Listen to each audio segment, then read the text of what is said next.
Hello! Bienvenue dans ma citadelle, je vous retrouve aujourd'hui pour vous parler des livres de ma bibliothèque que je veux absolument lire en 2021.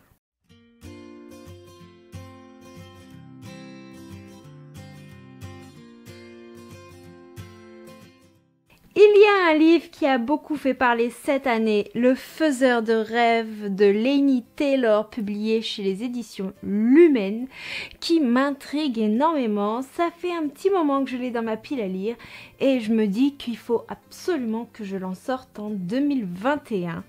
C'est un livre qui parle de rêves, c'est un livre qui a fait beaucoup jaser sur les réseaux sociaux.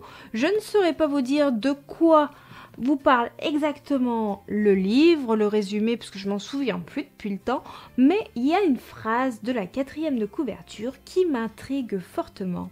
C'est le rêve qui choisit le rêveur et non l'inverse.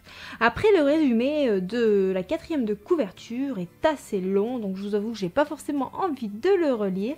C'est une duologie et je sais que une multitude de personnes ont adoré ce livre et du coup je n'ai qu'une hâte, c'est le découvrir. Il faut absolument que je le sorte de ma bibliothèque. Il y a un livre qu'il faut absolument que je sorte de ma bibliothèque aussi. Celui-ci je l'ai acquis il n'y a pas trop longtemps. Mais le tome 2 sort début 2021. Du coup, je me dis que le lire début 2021, ce serait parfait, histoire de bien avoir l'histoire en mémoire. Et il s'agit de Magic Charlie d'Audrey Alouette, publié chez Gallimard. Et là, je sais que nous serons immergés dans un monde de magiciers.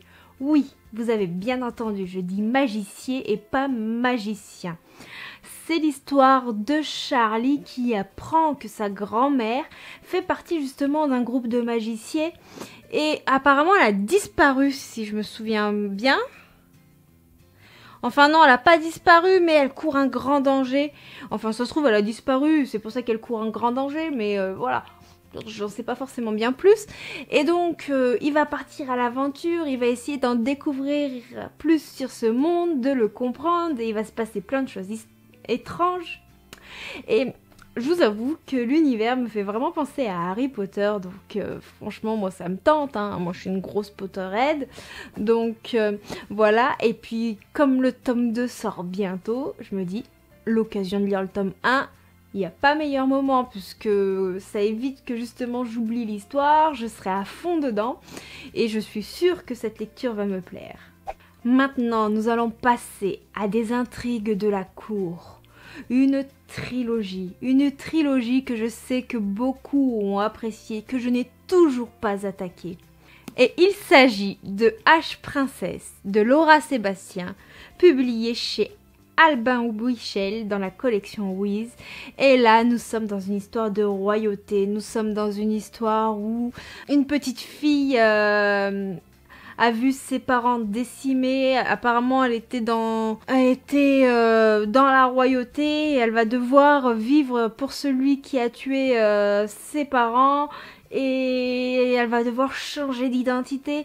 Et donc, nous serons vraiment dans des histoires de royaume, de complot, de vengeance et tout ça, vraiment tout ce que j'aime. J'ai entendu vraiment beaucoup de bien de cette saga, j'adore cette couverture que je trouve magnifique et tout ce dont j'ai entendu dire de cette trilogie me met l'eau à la bouche. Je me dis, allez, va falloir que tu le sortes de ta bibliothèque là, ça fait trop longtemps qu'il lit trop, il faut vraiment que tu le lises. Nous allons toujours être dans des histoires un petit peu de royauté, mais c'est pas vraiment de la royauté, on va dire de chef de clan, mais nous allons passer à un tout autre univers puisque nous allons rentrer dans un monde oriental avec Rosen. Je veux absolument lire la duologie Rosen de Laetitia Danae, publiée chez Plume Blanche Édition. Et là, nous allons être immergés dans le monde des djinns. Les djinns, pour ceux qui ne le savent pas, c'est les génies. Mais nous allons être immergés aussi dans une histoire de clan avec des anciennes guerres. Et Rosen et ses sœurs, qui sont des djinns, vont devoir épouser les fils des chefs de clan opposés pour calmer la guerre. Donc c'est pas de la royauté comme je vous dis, mais c'est un peu tout comme. C'est des histoires de chefs de clan, de complots, de guerre.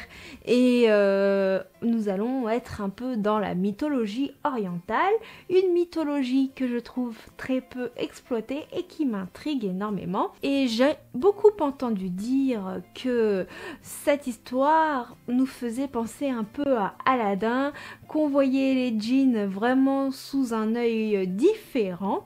Il y a apparemment aussi une romance dans tout ce que j'ai entendu dire, et voilà, hein, il en suffit pas plus pour me donner envie de le lire en 2021. Quittons un petit peu les univers fantasy et passons un petit peu à la romance avec un ours mal léché, et c'est pour cela que j'ai envie de découvrir Bad Trip en Alaska de Emma Landas, publié chez Black Ink Édition.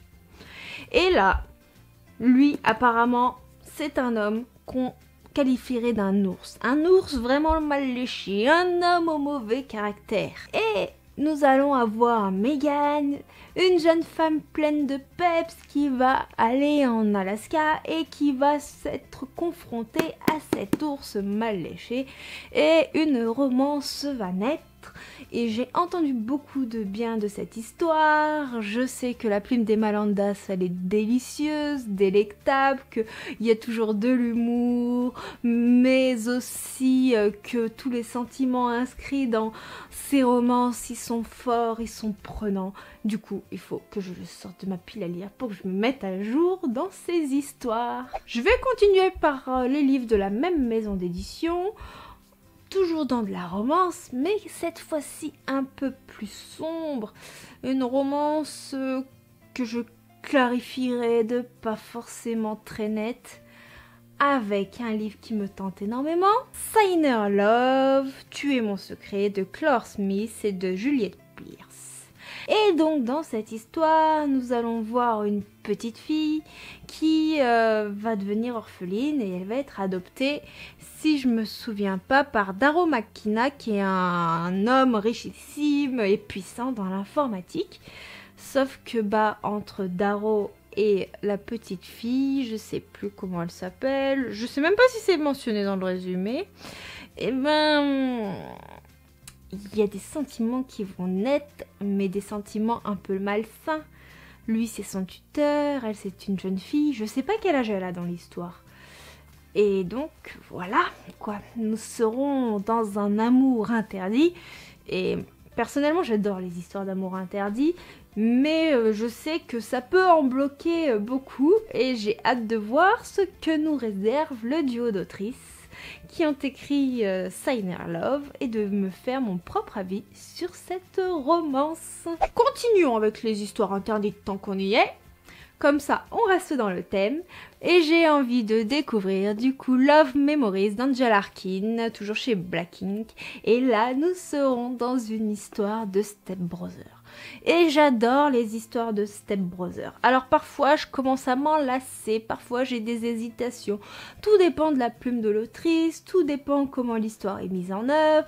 Mais je fais confiance à Angela Arkin pour me surprendre à travers cette histoire interdite entre un demi-frère et une demi-sœur, qui bien entendu ne sont pas du même sang, hein, ce n'est pas de l'inceste, mais je lui fais confiance puisque les livres que j'ai lus de cette autrice m'ont toujours beaucoup plu. Elle a une plume que j'aime beaucoup, d'ailleurs c'est souvent le cas des livres de cette maison d'édition, il est très rare que je n'en aime pas un, et donc pourquoi pas me laisser transporter dans cette histoire-là.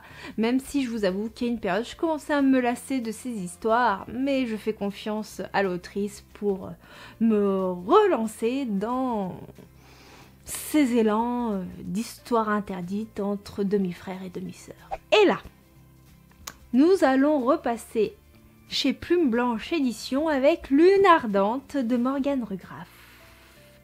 Premier cycle Crépuscule. Pourquoi il faut absolument que je le lise début 2021, puisque le tome 2 sort début 2021. Et du coup, je me suis dit que c'était plus judicieux de le lire à ce moment-là pour avoir l'histoire bien fraîche en mémoire. Et là, c'est pareil.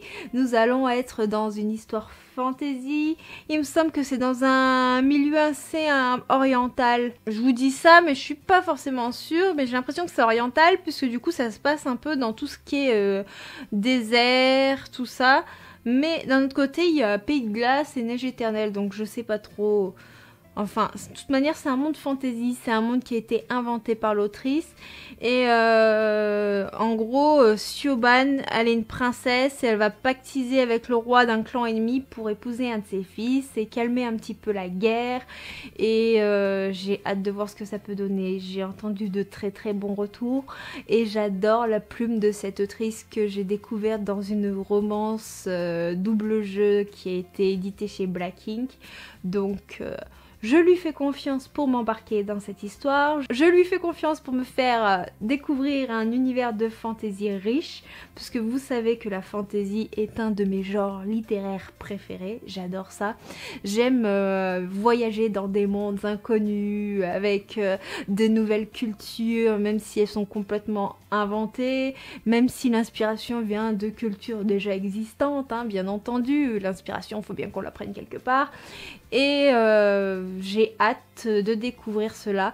Et comme le tome 2 sort bientôt, bah au moins ça me permet de ne pas avoir trop d'attente entre les deux tomes pour ne pas oublier tout ce qui passe dans ce tome 1. Je vais continuer avec un univers fantastique publié chez Plume Blanche.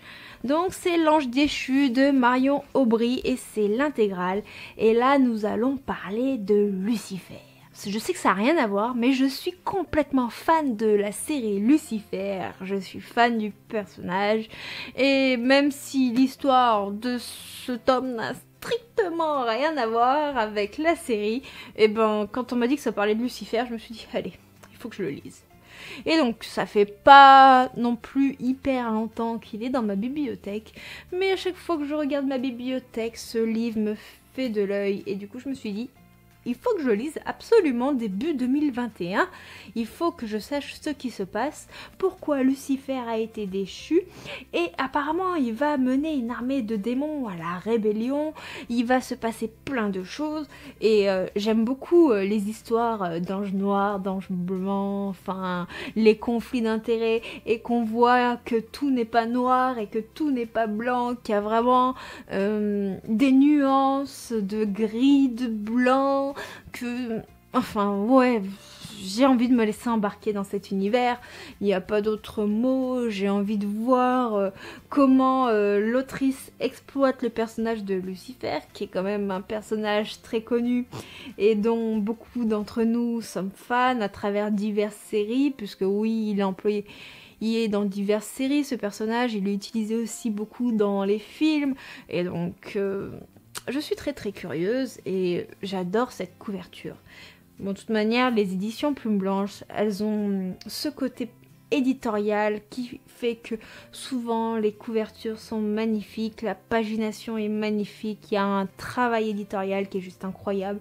Et rien que pour ça, j'ai envie d'avoir leur livre dans ma bibliothèque. Et là, le prochain livre dont je vais vous parler, qui est l'avant-dernier de cette vidéo, c'est le premier tome des Arcanes d'Emera. Mais bien entendu, j'ai envie de lire toute la trilogie.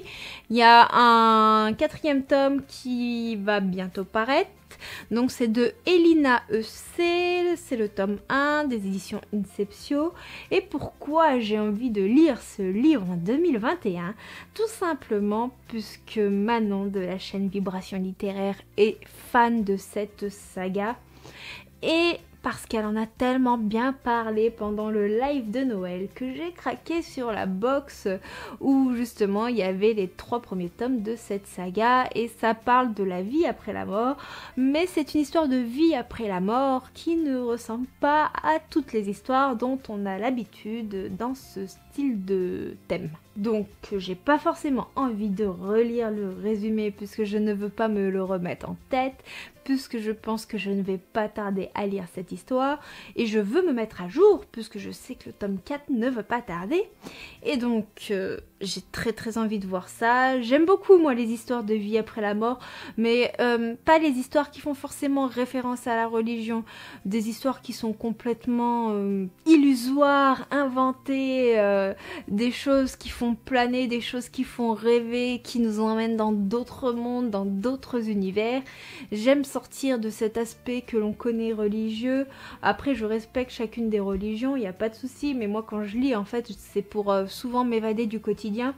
Donc si tout sort de l'ordinaire, ça me plaît d'autant plus. Et maintenant, je vais terminer par un livre que sûrement beaucoup d'entre vous ont vu, un livre que vous avez dû entendre parler de multiples fois ces derniers temps.